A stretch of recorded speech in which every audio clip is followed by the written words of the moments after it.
Nous allons reprendre. Je vous laisse finir de vous installer. Oui.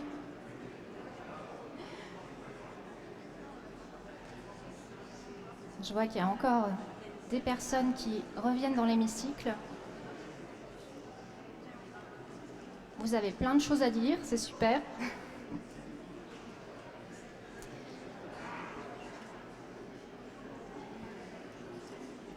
Pendant que vous finissez de vous installer, je vais demander à l'atelier 1 de se mettre en place si vous voulez bien.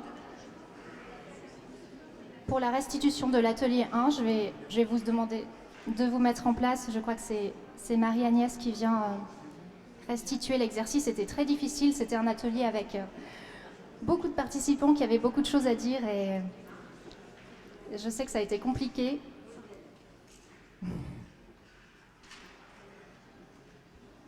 Merci beaucoup pour ce travail que vous avez fait d'animation d'un atelier avec, je crois qu'il y avait une cinquantaine de personnes. Vous pouvez vous installer ici et attraper un micro. Bienvenue. Donc on est sur la restitution de l'atelier numéro 1, associer systématiquement les jeunes dans les politiques publiques. Je vous laisse. Alors, compliqué quand même de faire une restitution. Alors on était plus de 40 dans notre atelier et ce qui a été retenu, c'est quand même une certaine frustration par rapport à l'expression qui aurait pu être apportée, par rapport aux questions posées. Donc voilà, je le restitue parce que ça a été dit par pas mal de personnes. Le fait que les ateliers sont très courts et ne permettent pas une parole aisée et assez longue. Voilà. Alors, par rapport aux principales prises de position du groupe, alors nous, c'était sur les pouvoirs publics, voilà. Alors, les contrats de territoire ne recouvrent pas l'ensemble des politiques publiques, parce que nous, c'était surtout là-dessus, sur les EPCI, parce qu'il n'y a pas toujours de la compétence jeunesse au sein de tous les EPCI. Également, ce qui est remonté, c'est la nécessité d'accompagnement et méthodologie pour les jeunes, mais également et surtout pour les élus. L'âge est un critère. On a parlé d'âge de jusqu'à 15 ans et après jusqu'à 25 ans, de 18-25, les mineurs et les majeurs. Alors l'âge est un critère, mais pour certains problèmes rencontrés, mais ce n'est pas le seul et c'est plutôt une complémentarité de tous les âges qui va faire la richesse des échanges. Donc pas trop pour faire des groupes de mineurs et de majeurs, mais plutôt un travail complémentaire. Voilà, et moi je vais passer maintenant la parole à Solène par rapport aux préconisations ou par rapport aux idées qui sont ressorties du débat. Voilà Solène. Le parrainage entre jeunes, c'est écrit quoi? Je m'excuse parce que j'écris mal, donc il faut qu'elle relise mon écriture. Suivant l'expérience et l'intergénérationnel. En 2, formation des techniciens et des élus indispensables pour apprendre et à laisser la place aux jeunes. La parole aux jeunes, excusez-moi. Nécessité de moyens matériels, financiers et humains pour la formation et l'animation. En 4, l'accompagnement collectif et individualisé, excusez-moi. En 5, le lien, excusez-moi, avec les intercommunautés est intéressant, mais ne doit pas se superposer à d'autres dispositifs, en particulier au sein de l'éducation nationale et des missions locales, etc., etc. Voilà un petit peu ce qui est ressorti. Alors effectivement, il y en a qui vont se sentir frustrés parce qu'il y a eu pas mal d'échanges, mais vu que l'on n'a que 2 minutes, je le répète, c'est vraiment très court. Voilà. Super. Merci beaucoup à vous deux et à tous les participants à l'atelier. Bravo. Oui. Et donc on va laisser la place à l'atelier numéro 2 qui était favoriser l'accès à l'autonomie des jeunes. Et c'est Diba Medjahed qui vient restituer le contenu de cet atelier. C'était un atelier où je crois il y avait beaucoup de jeunes qui étaient présents. Oui, bonjour tout le monde, Diba Medjed. Oui, et on a un peu mangé la consigne. Comme on s'est centré sur les notes, l'animation, la prise de parole, on n'a pas invité de jeunes à co-animer cette restitution. On en est désolé, mais néanmoins, je les inviterai à prendre la parole. Voilà. On n'a pas respecté la consigne. Néanmoins, c'était un atelier très très riche. Il s'est dit beaucoup de choses. On a dû être, comme dans l'atelier précédent, hein, on a frustré pas mal les intervenants, puisqu'on a restreint le nombre de prises de parole et le temps de prise de parole. Donc double contrainte, mais néanmoins, on a pas mal de choses intéressantes. Et les premières, c'est sur le débat mouvant, puisqu'il nous était permis de reprendre quelques éléments qu'on va retrouver également dans les éléments concernant le débat. C'est que la prise d'autonomie doit s'accompagner, qu'elle s'apprend. Et on doit permettre à tous les jeunes d'acquérir les clés qui leur permettront de comprendre leur environnement. C'était important. Les choses se co-construisent dans les différents espaces. Cette autonomie se co-construit dans les différents espaces. En insistant sur le fait que cette co-construction doit également faire vivre des expériences, et on y reviendra, aux jeunes. Et d'autre part, c'était hyper important que les jeunes accèdent à l'autonomie parce que ça leur permettait d'accéder aux droits et de diminuer le non-recours. Ça, c'était un préambule qui a semblé important au groupe que nous animions de proposer. Ensuite, sur les propositions concernant l'autonomie des jeunes. La première des préconisations qui nous a été faite, c'est d'aller les chercher, d'aller vers les jeunes. Ça semblait important à l'ensemble des membres de cette assemblée, qui était de dire il faut sortir du prescriptif, aller vers les jeunes et leur permettre et leur proposer des choses très concrètes. D'autre part, toujours dans le droit fil de l'expérience, il s'agit de créer des terrains d'expérience dans des espaces sécurisés. Donc, ne pas les mettre en danger, créer des lieux d'autogestion, comme il peut en exister certains dans le milieu scolaire. Important de noter qu'il faut soutenir les initiatives des jeunes, que ce soit dans le cadre de projets individuels ou de projets collectifs, par des apports méthodologiques, mais également des apports financiers. Il s'agit également de bien repérer les besoins des jeunes et de se caler sur leurs attentes, de prendre le temps de travailler sur les besoins des jeunes. Et le tutorat doit être développé dans le cadre des projets pour permettre la réussite de ces projets. On a également abordé la question de l'accompagnement des jeunes à mieux se connaître, à avoir confiance en eux.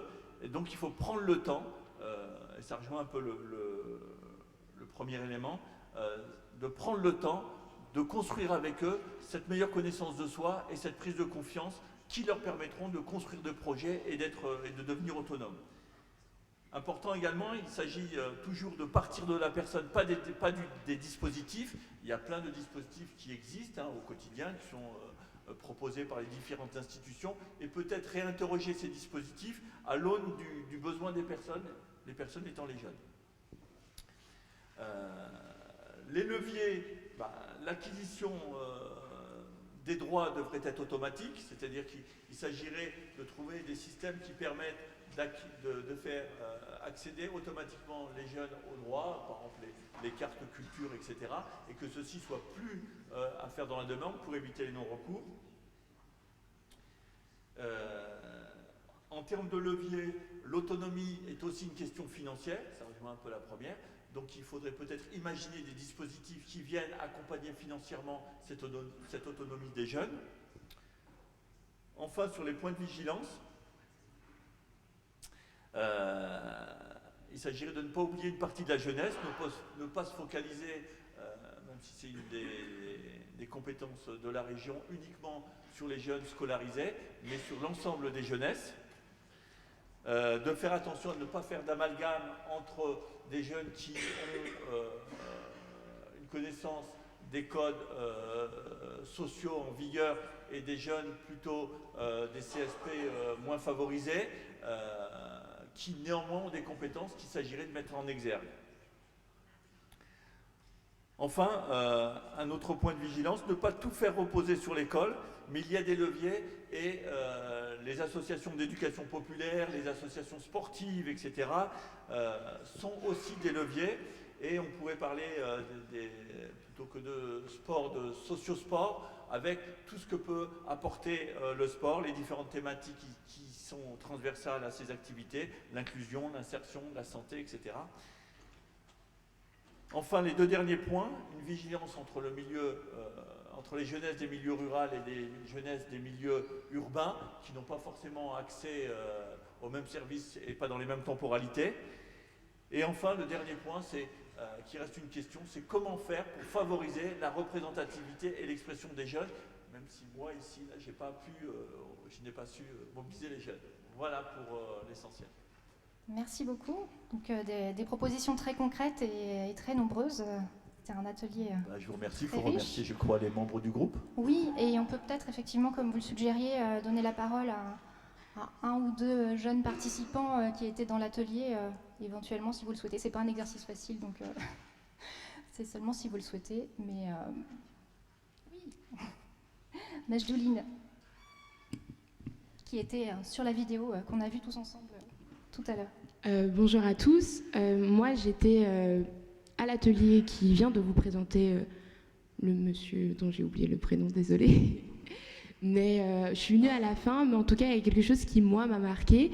C'était l'intervention d'une madame dont j'ai aussi oublié le prénom, désolée, mais qui a dit quelque chose de très intéressant, c'est que souvent, on dit les jeunes, les jeunes, les jeunes, sauf que les jeunes, c'est pas du tout un groupe homogène, c'est plusieurs catégories de groupes. Il y a des gens qui sont reconnus, il y en a d'autres qui ne le sont pas, il y en a certains qui sont invisibles.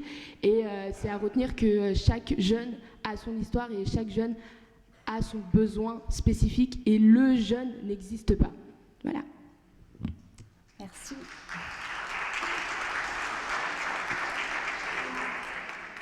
Précision effectivement très importante, merci.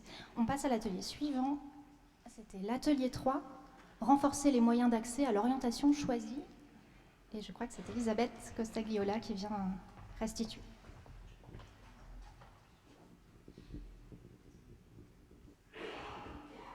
Ça marche?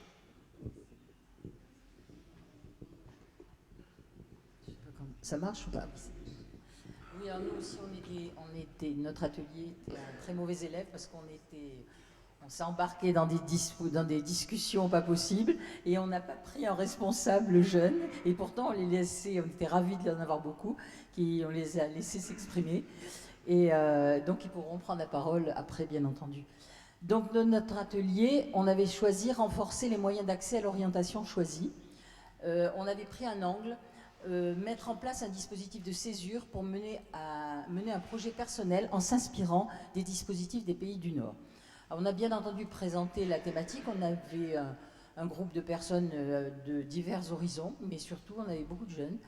Et donc dans l'ensemble des pays de l'Union européenne, il est possible de prendre une année de césure après le baccalauréat et de ne pas commencer ses études supérieures juste après le secondaire. Le travail, bénévolat, voyage, prendre du temps hors des études peut apporter des compétences nouvelles et renforcer la confiance en soi. Donc on a donc développé tout ça à l'image de ce qui se fait au Danemark ou même en Angleterre ou en Allemagne. Et en France, quand les jeunes prennent la décision d'une césure après le bac, en général, ils ne s'inscrivent pas dans l'enseignement supérieur au préalable. Ils reportent le début de leur année dans l'enseignement supérieur. Ils peuvent aussi, une fois admis dans un établissement d'enseignement supérieur, demander un report de l'année directement sur Parcoursup.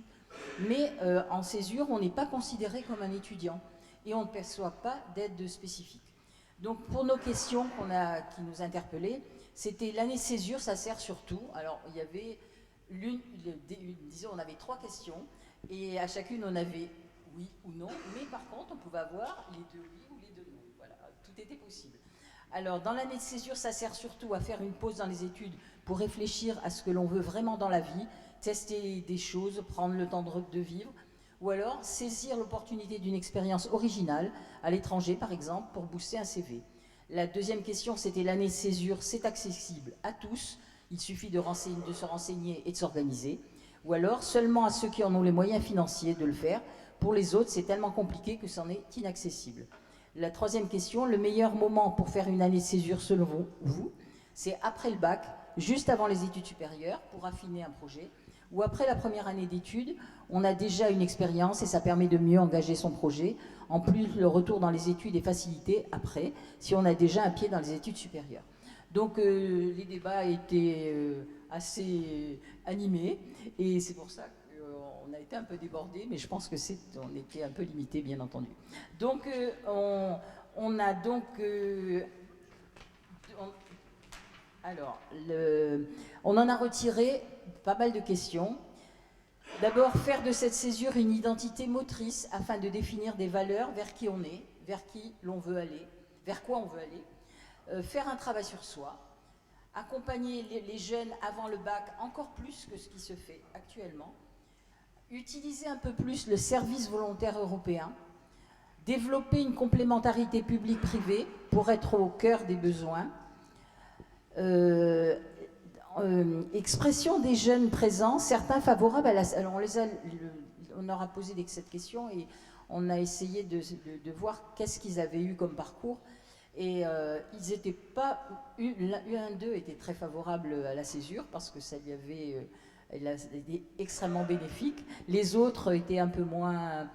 C'était en fait pas vraiment posé la question, mais ils reconnaissaient avoir eu des gros problèmes d'orientation au départ.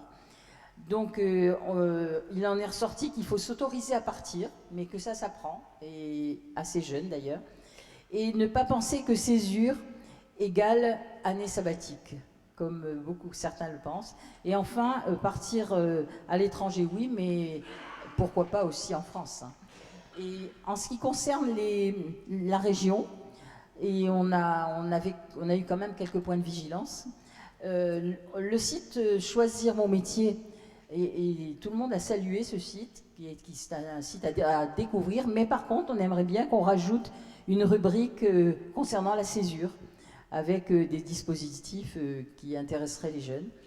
Ensuite, l'info étant multiple, on préférerait on voudrait trouver une solution pour recentrer et optimiser en fait toutes ces informations, parce qu'on s'aperçoit que les jeunes ou les familles sont un peu perdus et ils passent bien souvent à côté d'informations qui les aideraient dans leur parcours.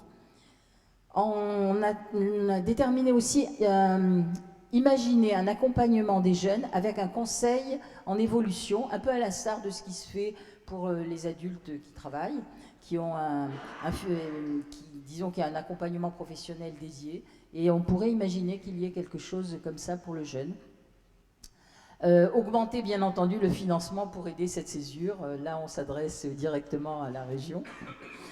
Valoriser la césure sous forme de certification, parce qu'effectivement cette année on est en plein dans les retraites, donc est-ce que ça pouvait servir à quelque chose, est-ce que ça pouvait être valorisé? Je pense que c'est une question que nous posons tous. Et obtenir un minimum jeunesse, qui serait quand même l'idéal pour gommer les différences financières entre les jeunes, parce que on sait très bien que cette possibilité des jeunes pour partir, que ce soit à l'étranger ou en France, puisqu'en France c'est possible aussi, c'est lié aussi aux familles, et le moyen financier est souvent celui mis en avant, que ce soit pour les déplacements, les logements, voilà. Donc c'est voilà tout ce qui a été évoqué pendant notre réunion, et si les jeunes qui étaient présents à cette table ronde veulent s'exprimer, il n'y a aucun problème. Merci beaucoup, Elisabeth, pour cette restitution, et à l'ensemble des participants. On a quelques minutes de retard, mais si un jeune ou une jeune participante souhaitait s'exprimer, bien sûr, c'est possible. Je ne vois pas de main levée, donc nous passons à l'atelier numéro 4, qui était améliorer la prévention santé des jeunes. Non, pas encore Aldo, merci. Et leur bien-être. Et c'est Dominique Laperrière-Michaud qui va restituer cet atelier qui était en salle Fontevraud. Alors, comme les précédents, je viens toute seule, mais nous avions une jeune femme qui a conclu l'atelier, mais je ne sais pas où elle est, donc si elle, voilà, super, bah, si vous voulez me rejoindre, c'est avec plaisir. On serait ravis d'entendre la conclusion que vous avez faite à l'atelier. Si vous voulez la partager avec l'hémicycle, ça serait vraiment chouette. Donc je vais commencer par les constats. On a fait constats existants, pourraient exister et leviers. Donc les constats, c'est qu'on est dans un contexte mondial qui est profondément anxiogène pour les jeunes, mais aussi pour les familles, parce que les jeunes, ce n'est pas une catégorie à part, comme vous le disiez, mais ils vivent dans un écosystème, ils sont habitants, ils sont citoyens, ils sont élèves, ils sont enfants, ils sont enfants d'eux. Et du coup, on ne peut pas négliger la dimension familiale et le contexte environnant. On a constaté également qu'il était important d'associer les jeunes à leur santé et de ne pas parler pour. Donc la question de l'éducation à la santé se pose. Qu'il y avait un véritable contexte d'abandon sur la santé des jeunes. On a pointé l'abandon de la PMI, de la santé scolaire. Et on a remarqué aussi, on a souhaité relever aussi le point des inégalités sociales et territoriales de santé. Pour accompagner dans la santé. Il a été relevé que la conférence régionale de la santé et de l'autonomie a mis en place un groupe santé mentale global et que la commission prévention de cette même instance développe un travail sur la santé des jeunes qui sera certainement à suivre. Et puis, dans les choses qui existent, une personne des apprentis d'Auteuil nous a parlé des points d'écoute qui existent au sein de son institution.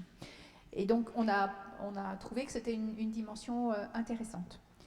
Sur ce qui pourrait exister, alors on avait un groupe qui a été très actif et qui était très varié, avec notamment une représentante d'une EPCI qui a fait part de la nécessité de former des équipes. Et là, on s'est retrouvé avec d'autres en disant à la fois des professionnels qui sont dans les territoires, qui recueillent des paroles, mais aussi ça peut être des professionnels, ça peut être des animateurs, ça peut être dans toutes les structures qui accueillent des jeunes.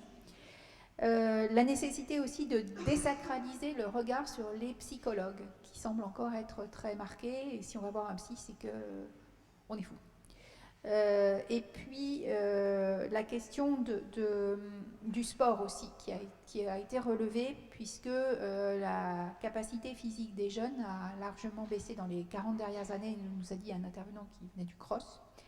Et donc la question du soutien aux maisons sport et santé se pose et pourrait être un levier intéressant. Alors ensuite, sur les leviers, nous, on a posé la question d'un plaidoyer, parce qu'on se dit qu'il est nécessaire de penser global. C'est un peu une marotte au Césaire de penser global,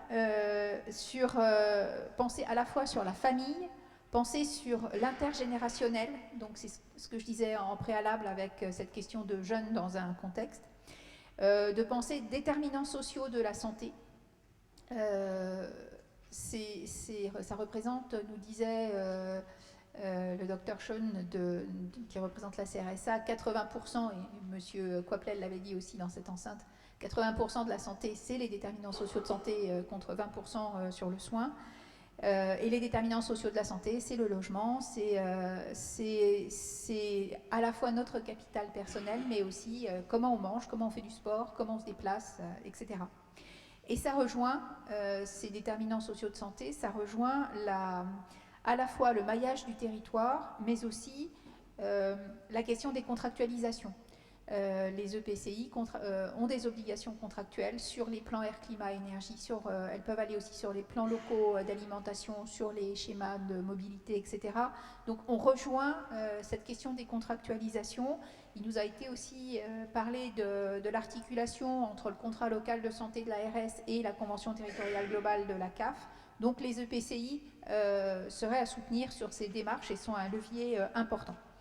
Et puis enfin, passer du discours à la pratique, et notamment l'accès à l'information avec l'écoute de la parole des jeunes. Et là, c'est le centre de santé, la Fédération des centres de santé C3SI, qui nous a parlé d'une étude qu'elle avait en cours où ils ont fait un questionnaire sur le bien-être et non pas sur la santé. Et donc, des jeunes qui ont répondu et qui se sont dit, bah, tiens, on nous interroge sur le bien-être, pas sur les addictions. Et donc, leurs premiers résultats mettent en avant qu'il y a des vraies questions sur la santé mentale, sur l'accès à l'information, l'accès aux soins, et la question des addictions aux écrans, et qui remonte directement de jeunes. Donc il y a sûrement alors ils ont fait ça avec des missions locales et le RAGE. Il serait aussi intéressant d'utiliser ce diagnostic pour voir comment aller au-delà. Voilà, et je vous passe la parole. Alors je peux rajouter, c'est qu'actuellement il faudrait vraiment solliciter les jeunes au travers de nouvelles manières qui sortent entre guillemets des manières dites traditionnelles, au-delà de la présentation type, et aller plutôt vers des présentations où on va vers les jeunes au travers des entretiens, des quiz, d'aller vers les jeunes dans la rue par exemple. Des choses comme ça, ça permettrait tout simplement que nous, on se sente concernés directement et qu'on devienne des acteurs majeurs pour permettre de faire évoluer ces politiques publiques qui sont liées au bien-être et qui sont actuellement de plus en plus importantes pour notre parcours de vie. Et cela, ça doit commencer dès le plus jeune âge. Pardon. Voilà.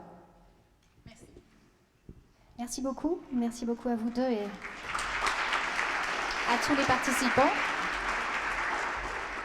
Et donc on va terminer avec l'atelier numéro 5, dont la thématique était renforcer le partenariat entre le monde de l'éducation et le monde du travail. Nous, on n'a pas respecté la consigne non plus, mais dans l'autre sens, c'est-à-dire que puisque la parole c'est aux jeunes, eh bien ce sont 2 jeunes que nous avions dans le groupe en service civique qui ont participé à l'animation, qui ont pris les notes et qui vont présenter le résultat des travaux et dire si ça leur a plu. On vous écoute. Séfiane et Assina, vous avez chacun votre micro. Merci. Ça fout. Oui. Il y avait des questions.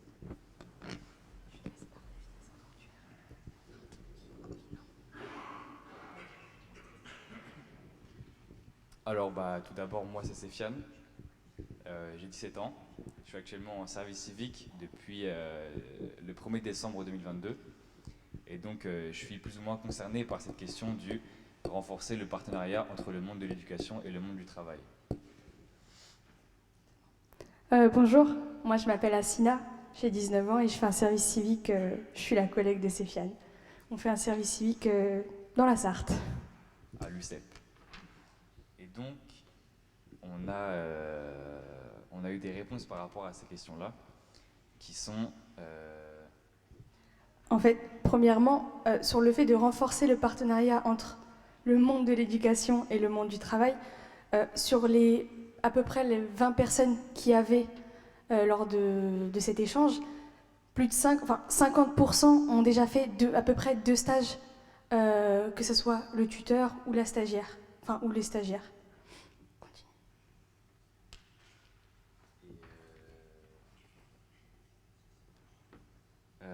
On a aussi ressorti des problèmes d'assiduité et de mauvaise orientation par rapport aux stagiaires, du fait que le stagiaire n'est pas forcément, soit pas forcément à sa place dans ce stage, parce qu'il est peut-être mal guidé ou qu'à cet âge-là, ils n'ont pas forcément la maturité nécessaire pour se dire qu'il faut faire ce stage, pas forcément parce que c'est ce qu'ils veulent faire, mais parce que c'est pour leur expérience.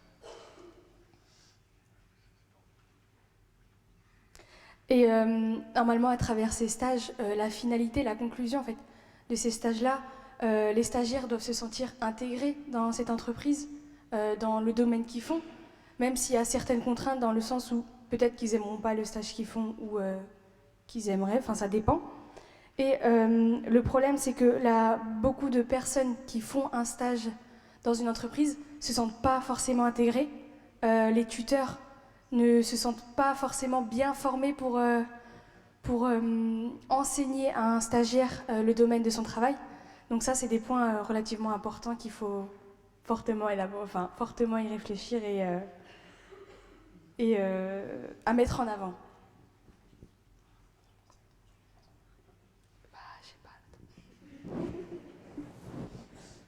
C'est déjà On n'a pas beaucoup. préparé avant, du coup.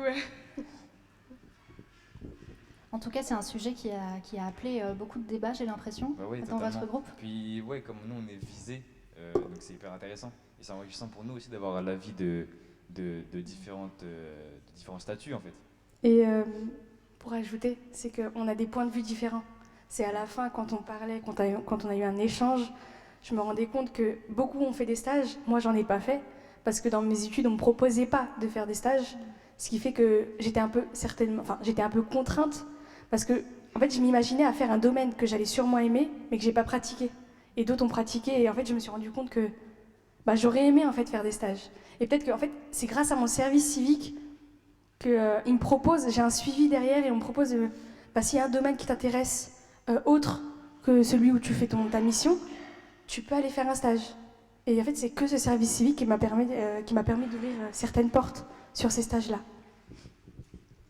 On a aussi établi l'idée des réseaux sociaux. Parce que les réseaux sociaux sont souvent vus en négatif par rapport aux établissements scolaires et ne sont pas forcément utilisés.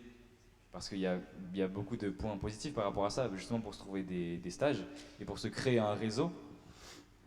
On peut très bien utiliser les réseaux sociaux et faire des pubs, se faire connaître dans son quartier et justement avoir des demandes et faire des demandes aussi à d'autres tuteurs. Mais pas que les réseaux, justement. Il y a aussi le réseau je reprends ce que quelqu'un a dit,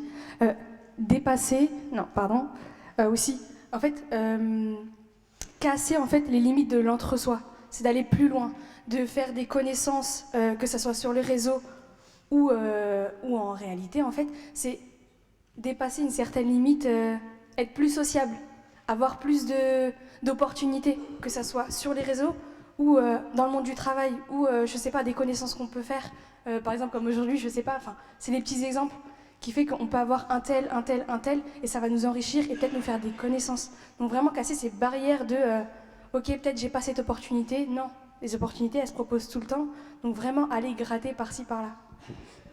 Et donc la problématique de ce problème-là, c'était que à qui allait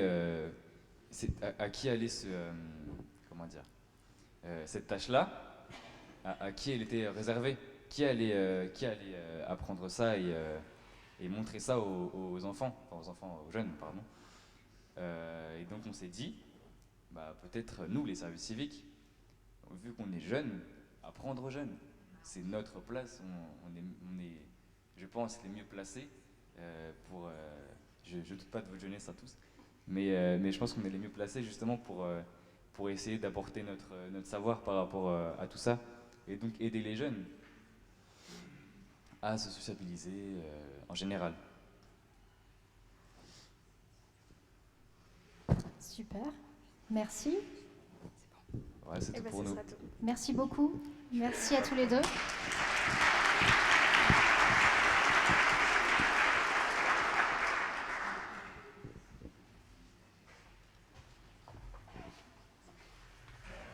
Merci Laure. Dernier temps de notre matinée avec notre table ronde et j'appelle à me rejoindre sur la scène André Martin, vice-président du Conseil régional, président de la commission Jeunesse, Emploi, Formation, Lycée, Orientation. Fabrice Landry, représentant de la délégation régionale académique à la jeunesse, à l'engagement et au sport. Florence Lacaze, conseillère du Césaire et co-rapporteur de la contribution Jeunesse, pouvoir d'agir, pouvoir de dire. Et Majouline et Rowan, que vous avez vu en vidéo tout à l'heure et qui vont participer également à cette table ronde. On déborde un peu sur le temps, on va essayer de le récupérer tout en pouvant quand même donner la parole à chacun des participants sur ce qu'ils ont entendu, sur ce qu'ils ont envie de dire ou réagir. Et on va commencer par les jeunes, bien évidemment, donc par Rowan et Majouline. Et je donne tout de suite la parole à Majouline qui l'a pris tout à l'heure. Un micro, c'est bon. Par rapport à ce que tu as entendu, par rapport à ce que vous avez pu vivre au moment de l'interview, ce matin, dans les ateliers, est-ce qu'il y a quelque chose qui vous a marqué, Majlouline, ou que vous auriez envie de dire? Oui, parce que je ne sais pas si vous l'avez précisé, mais comme les deux qui viennent d'être sur scène, je suis aussi en service civique et à l'association Résidence Factory, c'est à Nantes. Et justement, dans l'atelier, bon, j'avoue, je suis venue un peu en retard à mon atelier, donc j'ai pas tout pu voir. Mais en tout cas, ce qui moi m'a beaucoup marqué, c'est que très souvent, on catégorise les jeunes comme des jeunes étudiants, alors que beaucoup de jeunes ne sont pas à l'école parce que soit ils ont fini, ou alors comme moi par exemple, ont décidé d'arrêter l'école pour se consacrer à autre chose. Donc voilà, c'est ça que je voulais dire. Les jeunes ne sont pas que à l'école. Voilà, donc il y a des jeunes, il n'y a pas qu'une catégorie de Exactement, jeunes. ça revient à ce que je disais tout à l'heure. Rowan, par rapport à cela, quelle réaction je te vois acquiescer parfois sur ce qui a été dit? Moi, je tenais d'abord à vous dire que moi, ce que j'ai pu voir là sur notre moment d'entretien, c'est qu'il y a une réelle envie d'aider les jeunes, et ça j'apprécie parce que, voilà, malheureusement, on se sent un peu de côté, hein. Nous, les jeunes, en ce moment, on est un peu de côté, surtout avec cette année Covid, le nouveau bac, parce que du coup, il y a eu un nouveau bac, et oui, je me suis senti bien là. Il y a eu beaucoup de monde qui veulent m'apporter, qui veulent apporter aux jeunes surtout. Et ça fait du bien de se sentir impliqué dans tout ça. Alors, juste une question, vous êtes tous en service civique, en tout cas les trois qui ont partagé Assine, Assina et Séfiane notre atelier, tous les deux également. Et alors vous avez dit que c'est un dispositif qui vraiment vous a plu, en tout cas dans lequel vous avez trouvé un épanouissement fort. Moi, dans mon cas, oui. Oui, évidemment. Heureusement, enfin, je suis heureux d'avoir choisi cette solution parce qu'il y avait aussi la solution de je fais une année de césure, je vais travailler, je mets un peu de sous de côté et je reprends l'année prochaine. Mais là, je me sens dans la société, quoi. Je me sens agent. Voilà, j'ai le pouvoir de dire, le pouvoir d'agir. C'est là, il y a tout ça qui rentre en jeu et non, c'est quelque chose où je me sens impliqué dans ce que je fais et c'est très important de le faire. Acteur, exactement. Majdeline, de ton côté? J'ai pas bien compris, je crois, la question. C'est en tant que service civique? Ok. Moi, en tant que service civique, ça se passe très bien dans mon association, mais ce que je remarque aussi, c'est le service civique, certains ne connaissent pas ce que c'est, et on est un peu... souvent, ce qu'on me dit, c'est « Ah, t'as arrêté l'école, c'est pour ça que t'es en service civique. » Et en fait, moi, je dis oui, parce que pour moi, le service civique, c'est un pont entre... en tout cas, je parle de moi, mon expérience. Pour moi, ça a été un pont entre l'arrêt de mes écoles. J'ai fait un bac+1 qui m'a pas du tout plu. Et techniquement, je suis encore en cours puisque je suis au conservatoire. On n'est pas considéré comme étudiant, mais moi, je dis que je suis étudiante. Et du coup, c'est un peu... du coup, le service civique, ça a été un peu ta porte de sortie parce que tu as arrêté l'école. Et alors que pas du tout, c'est une expérience de citoyenneté, comme il dit. Et c'est un pont entre l'école et ta vie future professionnelle. Juste un dernier mot pour tous les deux, l'un après l'autre. Quel est le domaine aujourd'hui de société dans lequel vous trouvez qu'on n'interroge pas ou qu'on ne laisse pas cette place aux jeunes, tant en termes de propositions ou d'espace de décision? Là encore, je suis pas sûre d'avoir compris la question, donc je vais peut-être répondre à côté de la plaque. C'est pas grave. Mais du coup, moi, j'ai passé un bac, voilà, comme tout le monde. Enfin, pas comme tout le monde, c'est pas vrai. J'ai passé un bac, puis après, j'ai fait une première année de BTS commerce, mais je sais même pas pourquoi je suis allée là-bas. Et du coup, j'ai arrêté. Et ce que je fais aujourd'hui, c'est en même temps que mon service civique, je suis au conservatoire en section théâtre. Et souvent, en fait, on n'a pas forcément toutes les cartes en main après le bac pour avoir en fait un panorama de ce qui peut nous être proposé. Donc, on va dire que moi, on m'a dirigée vers le commerce parce qu'on m'a dit ouais, t'aimes bien parler, nanana, le commerce c'est pour toi. Et en fait, pas du tout. C'est pas si simple que ça. Et en fait, on nous laisse pas l'opportunité de vraiment se connaître nous et savoir vraiment ce qu'on veut faire. Souvent, on va vers des études parce parce que papa, maman, on va vers des études parce qu'on se dit c'est cool, c'est bien payé, on va vers des études pour aller vers des études parce qu'on se dit que c'est la continuité. Après le bac, personne se dit après le bac, bah c'est bon, j'ai mon bac, c'est cool. Tout le monde se dit bah après le bac, qu'est-ce qu'on va faire après?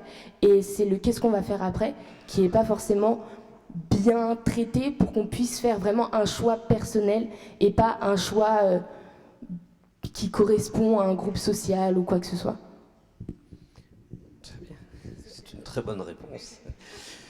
Même question, surtout que dans la vidéo, Rohan, vous avez dit à un moment donné, voilà, on nous laisse pas le choix et souvent, en fait, on décide pour nous presque. Ouais, c'est ça. En fait, on ne devient plus acteur de notre futur. On subit un peu quelque chose qui nous tombe dessus comme ça. En fait, moi, j'ai un peu le même parcours où j'ai, entre guillemets, subi. J'aimais le sport. On m'a dit, va faire du sport en STAPS. Tu vas adorer. J'y suis allé. J'ai pas du tout aimé. J'ai eu mon année.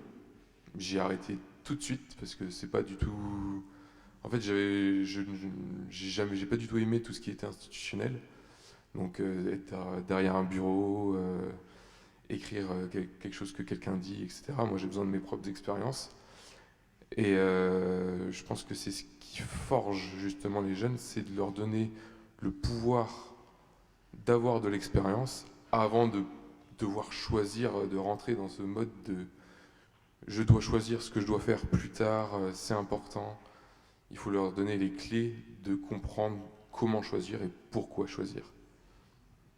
Merci à tous les deux en tout cas d'avoir participé à cette étude, à la fois en audition, à la fois aujourd'hui ici en étant sur l'estrade et de faire part de ce que vous ressentez dans votre situation de jeunes l'un et l'autre et non pas de jeunes en globalité. J'ai bien compris.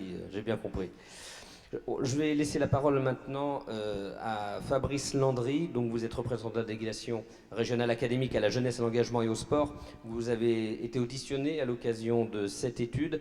Et la question est plus comment pouvoir que les jeunes trouvent une place dans la politique publique quelque part. Comment on peut les insérer davantage ou leur donner la capacité à rejoindre cela. Oui, je crois que c'est toujours difficile de trouver la bonne approche. Je fais un petit commentaire sur ce qui a été dit depuis le début de la matinée. Je trouve qu'il pourrait être intéressant, au-delà des préconisations, d'être sur l'analyse de ce qui a été fait, parce qu'il y a quand même beaucoup d'expériences qui ont été conduites, ne serait-ce que proche de nous, avec le PIA nantais, par exemple, et une place importante accordée à l'autonomisation des jeunes, avec une expérience d'explorateurs qui vont justement par eux-mêmes, en étant acteurs de leur parcours, aller observer ce qui se fait en termes de politique publique, donc de citoyenneté, donc de participation, etc. Et sur des aspects qui les concernent vraiment au quotidien. Et puis des expériences, mais on pourrait y revenir, qui ont moyennement bien marché, pour des raisons très objectives, liées au public, au fait que les parcours sont très mobile, vous le disiez, il y a des expériences qui aboutissent ou pas, il y a des départs géographiques, des mutations, des mobilités, et donc c'est un frein à la participation continue des jeunes sur un territoire donné. Il faut peut-être le prendre en compte aussi comme une difficulté à surmonter. Mais juste un tout petit mot sur nos politiques publiques côté État, parce que je suis frappé à la réflexion de voir que l'État a toujours eu du mal à situer la bonne approche des jeunes. Il y a eu différents temps, et si vous me permettez 1 minute ou 2, je voudrais l'évoquer, parce que je pense que ça peut être intéressant de réfléchir à ce qui a ou pas fonctionné, et plutôt pas toujours très bien. Donc on a en fait 5 mots-clés qui peuvent décrire ce qui a été fait, avec une phase qui a été celle de l'association. À la Libération, on a eu des profils de résistants trentenaires qui ont monté des associations, de grandes associations d'éducation populaire. François Tanguy-Prigent, qui a quitté l'école à 10 ans, qui est devenu conseiller général à 25, ministre à 35 ans, a fondé les foyers ruraux, alors qu'il était voué à être garçon de ferme toute sa vie. C'est un parcours vraiment intéressant. Benigno Cáceres, fils de réfugiés politiques, a fondé Peuple et Culture, pareil à peu près à la trentaine. qui a perduré, et qui est un bel exemple d'éducation populaire. On a Pierre Mauroy, ancien Premier ministre, qui a fondé la Fédération de l'Orange à 23 ans. Donc voilà, beaucoup d'exemples de jeunes qui se sont impliqués. Et puis, au bout d'un certain temps, l'État s'est dit, bon, alors les jeunes dans les associations, c'est bien, mais il y a aussi les autres qui sont inorganisés. Et donc, on leur propose de participer, c'est un terme très gaullien, à, par exemple, au montage de 1000 clubs qui vont être des structures construites par les jeunes pour les jeunes. Mais on s'est aperçu précisément que beaucoup de garçons participaient à ça, beaucoup moins de filles, et que, c'est un sujet, comme ça a été rappelé tout à l'heure, et que les garçons partaient pour leur service militaire, donc ils ne pouvaient pas s'inscrire dans la durée, dans un projet donné. Mais ça reste un problème, même s'il n'y a plus de service militaire. Et puis alors, on a eu un énorme virage en 1986 avec une alternance libérale très marquée et une analyse, mais que je voudrais citer, qui était de partir des besoins des jeunes, des besoins supposés des jeunes. Les jeunes, qu'est-ce qu'ils disaient? Ils disaient, nous on a besoin d'argent. Alors donc l'État se dit, on va leur offrir des réductions. Et on crée la carte jeune, qui consiste à permettre à des jeunes d'avoir des réductions un peu partout, mais avec une incitation évidemment consumériste très marquée. Puis, c'est pas qu'une question de couleur politique, puisque une ministre d'un autre bord politique, quelques années plus tard, a lancé les projets jeunes, qui consistaient à dire passer du rêve à la réalité. Et donc, en fait, on donnait de l'argent aux jeunes pour des projets tous azimuts. Je ne vais pas citer des exemples parce que ce serait un peu triste de voir jusqu'où ça a pu aller, mais on était dans une logique de réponse à l'immédiateté des besoins exprimés. Je ne sais pas si c'était très constructif ou très éducatif. Après, on a eu des expériences quand même de collaboration, pas sous une forme de représentation, qui était un terme qu'il faudrait interroger davantage, je pense, sur la représentativité des jeunes, la légitimité des jeunes dans une instance politique, si ce sont des jeunes qui sont là, dans un territoire donné, sans forcément beaucoup d'expérience, où on situe leur légitimité, où on situe leur représentativité. Bon, c'est un sujet qui peut-être se poursuivra dans la réflexion dans les années à venir, mais on devait monter des conseils départementaux de jeunes, et il était en fait bien difficile de trouver des jeunes représentatifs et qui s'inscrivent dans la durée, parce qu'au bout de 6 mois, effectivement, ils changeaient d'orientation, ils partaient, ils avaient une opportunité de faire soit des études, soit de trouver un travail, ou tout simplement d'aller vers une vie conjugale, et ils partaient. Difficile d'inscrire ça dans la durée. Et puis, un mot qui est utilisé depuis maintenant 20 ans, l'engagement, qui est au cœur des politiques publiques de l'État, mais qui évidemment interroge aussi, parce que de manière tout à fait assumée, Luc Ferry, intellectuel et ministre de l'Éducation et de la Jeunesse en 2002, a dit « l'engagement, c'est plus que c'était quand j'étais jeune, l'engagement, c'est maintenant une forme de civisme ». Bon. Alors, il y a eu beaucoup d'expériences sur lesquelles on ne reviendra pas aujourd'hui, mais la question qu'on se pose à propos du SNU, qui n'a pas été évoqué, mais que je voudrais évoquer, c'est on parle aujourd'hui d'engagement, c'est-à-dire de volontariat, parce que des jeunes s'intéresseraient spontanément à une expérience civique, mais si en même temps on veut généraliser le SNU, ce n'est plus de l'engagement.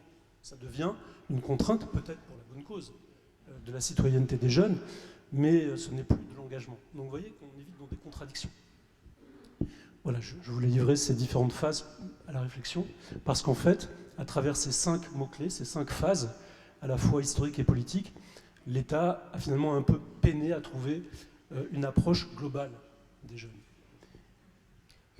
Merci de cette intervention.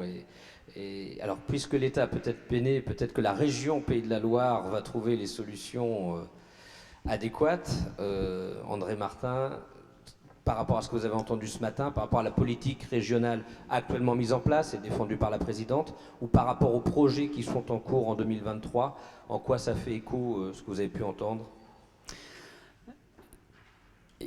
Je pense que j'ai entendu des choses ce matin qu'on a entendues lors de la journée de travail qui a été organisée ici le 1er décembre avec un panel de jeunes assez large. Oui, il y a des outils qui existent mais qui doivent évoluer pour permettre aux jeunes de trouver sur un espace même virtuel unique un certain nombre d'informations. Vous avez parlé d'orientation, vous avez parlé de préparer son année de césure, vous avez parlé d'informations sur les métiers, sur la manière de sortir du système scolaire et de rebondir vers d'autres projets. Avec toutes les problématiques autour, hein, mobilité, logement, etc. Oui, on a bien compris le message. Il faut alors, est-ce que c'est un portail? Est-ce que c'est... En tout cas, c'est pas choisir mon métier tel qu'il existe aujourd'hui, mais c'est un outil qu'il faut qu'on imagine cette année pour répondre à toutes ces problématiques, à toutes les facettes, entre guillemets, du problème que pose le jeune quand il sort de l'école, quand il sort d'un cursus. Et le challenge de la présidente, ici, c'est de se dire, finalement, c'est peut-être aux jeunes de construire cet outil. En tout cas, c'est la mise à contribution qu'elle leur a proposée le 1er décembre. Et c'est eux qui vont définir l'outil, qui leur parle, qui leur convient, qui comprend tous les éléments et toutes les facettes qui amèneront des solutions à chacune et chacun. Donc ça, c'est une première manière de voir les choses. Ce n'est pas les services de la région, ce n'est pas les élus de la région qui vont concevoir cet outil, c'est les jeunes de la région qui vont être mis à contribution pour être sûr que l'outil il est bien en phase avec ce qu'ils vivent et les réponses qu'ils attendent. Ils vont être acteurs. Ils vont être acteurs. Ils vont être acteurs, pouvoir de dire, pouvoir d'agir. Non seulement ils vont dire ce qu'ils veulent, mais je pense que la commande de Christelle Morancet est claire, c'est de les mettre au pied de l'outil et de les faire construire cet outil qui répondra, je l'espère, à tous. Même chose, j'ai entendu des choses par rapport au territoire. Oui, il y a beaucoup de choses qui se passent dans les périmètres des EPCI aujourd'hui, hein, les agglos d'un côté, les communautés de communes ou intercommunalités de l'autre. On a des contrats de territoire pour parler évidemment à nos collègues élus, mais je pense qu'il y a besoin de lisibilité. Vendredi dernier, j'étais sur mon territoire, on a réuni tous les acteurs de la jeunesse et de l'orientation à l'échelle de l'EPCI. La salle était bien pleine, hein, je peux vous jurer qu'il y a du monde. Il y a des gens qui sont mobilisés sur le sujet. Je n'ai pas vu beaucoup de jeunes, parce que c'était les acteurs qui étaient réunis. Mais dans le qui fait quoi, je pense qu'autour de la table, il y en a beaucoup qui n'avaient pas la réponse. Et là aussi, comment voulez-vous qu'un jeune s'y retrouve si même nous, acteurs mobilisés, on a du mal à répondre à la question du qui fait quoi? Donc il y a un vrai sujet là aussi pour rendre les choses simples, lisibles, mais non pas pour arranger les acteurs de la jeunesse, pour arranger les jeunes. Il faut bien les remettre au cœur de la problématique. Alors ça peut nous paraître plus simple. C'est vrai qu'on aimerait bien qu'ils rentrent tous dans des cases et que la case soit adaptée à tous les profils. Vous mettez un S à jeunes, mademoiselle l'a rappelé, on n'est pas tous fait pareil, on n'a pas tous la même histoire, on n'a pas tous le même projet.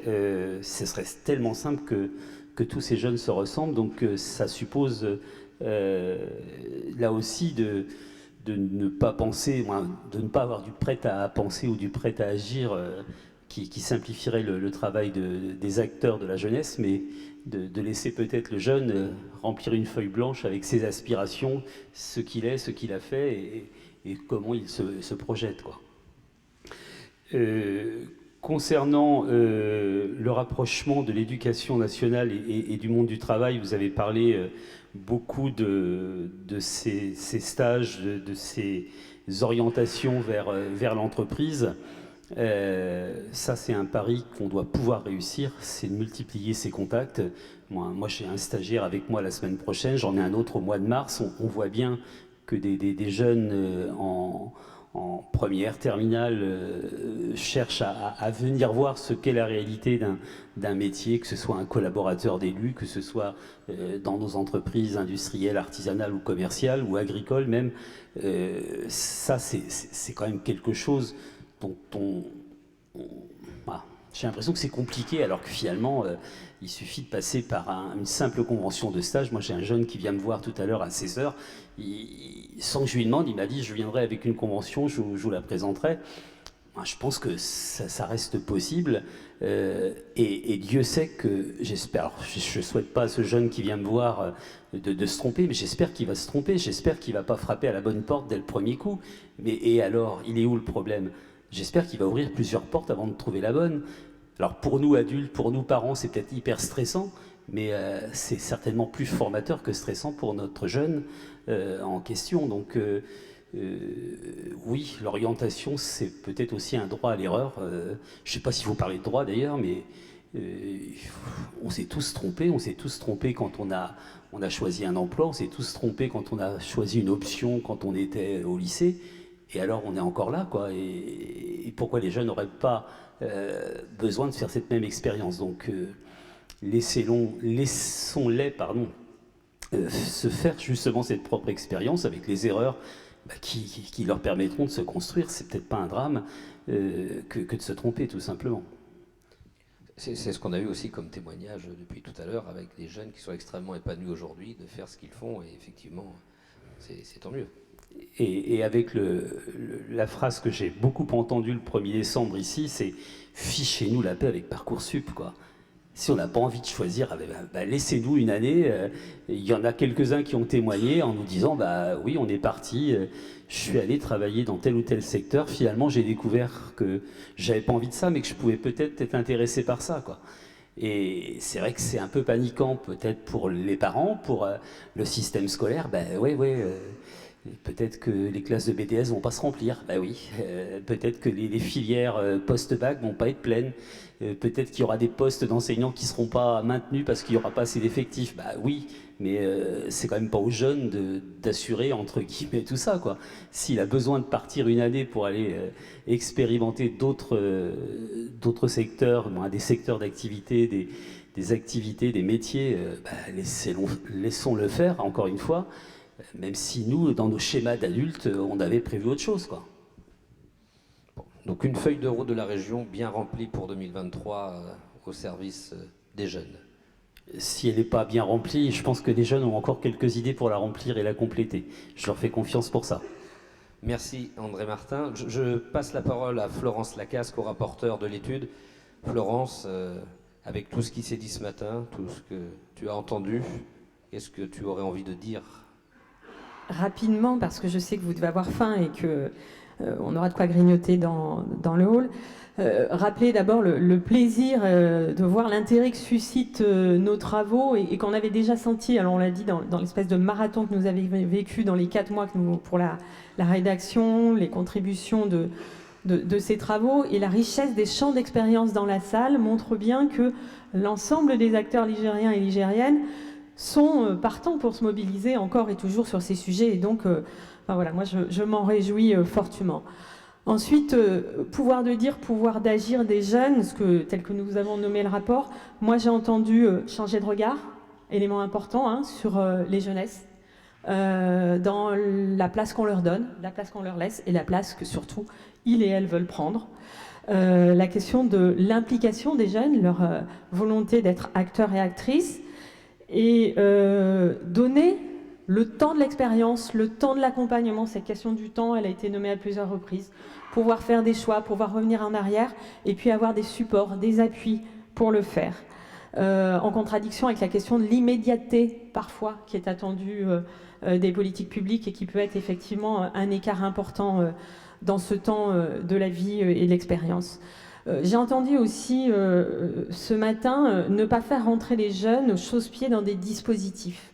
Et je crois que c'est aussi un élément important à retenir quand les institutions ont tendance à avoir effectivement, et on y participe un peu tous et toutes, cette idée-là de quelque chose d'assez descendant et qui va peut-être pas du tout correspondre aux attendus des jeunesses dans leur diversité. Pour certains et certaines, oui, pour d'autres, non.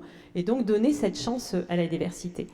Et enfin, dernier point d'attention, qui a été un point d'attention constant, je pense, pour le Césaire, et que je réentends ici, et que je voulais renommer, parce que c'était aussi dans ce cadre-là que la présidente nous avait saisi, c'est-à-dire l'application de la loi et du chef du FELA, c'est la question de la gouvernance. Puisque la gouvernance est essentielle aujourd'hui sur cette diversité d'acteurs de politique jeunesse. Dans le rapport, nous disons, et je cite l'adage « Il faut tout un village pour faire grandir un enfant », il faut par extension l'appui convergent et cumulé de tout un territoire pour accompagner les jeunesses dans leur émancipation et leur socialisation. Fin de citation. Je crois que c'est le sens profond de notre contribution et que les personnes jeunes, bien sûr, mais également les familles, avec les représentants de parents d'élèves, et avec les caisses d'allocation familiale, les associations qui déclinent les politiques publiques, les représentants et représentants des établissements scolaires, les espaces de coopération intercommunaux, j'en oublie, et bien d'autres. Bref, vous l'avez compris, toutes les parties prenantes, l'important, c'est que dans cette gouvernance, elles soient sollicitées pour participer d'une articulation rénovée de cette politique publique de référence qui aurait pour effet, on le dit aussi dans le rapport, un maillage territorial plus fin, plus articulé avec les besoins locaux. Au regard de ce qu'on a vécu ensemble ce matin, de ce que vous avez dit les uns, les unes, les autres, je ne doute pas de l'énergie et de l'enthousiasme à continuer à agir ensemble dans ce sens-là. Et encore une fois, je m'en réjouis. Juste avant de laisser le mot de conclusion au président de la commission, je ne peux pas terminer sans donner la parole aux jeunes en une seconde, en tout cas Majdoulin et Rohan qui ont la chance d'être avec nous sur la scène. À l'instant, André Martin a dit quand ils ont reçu des jeunes le 1er décembre dernier ici au Conseil régional, il a entendu beaucoup de jeunes avoir une expression « foutez-nous la paix ». Vous, si vous avez, avant de partir, une expression là à communiquer, ce serait quoi? Alors, foutez-nous la paix, c'est pris. Une expression rapide. Qu'est-ce que vous avez envie de transmettre comme message rapide avant de partir? C'est toujours ce que vous demandez là, on a besoin de réfléchir un peu. Vous n'avez pas à trouver. Non.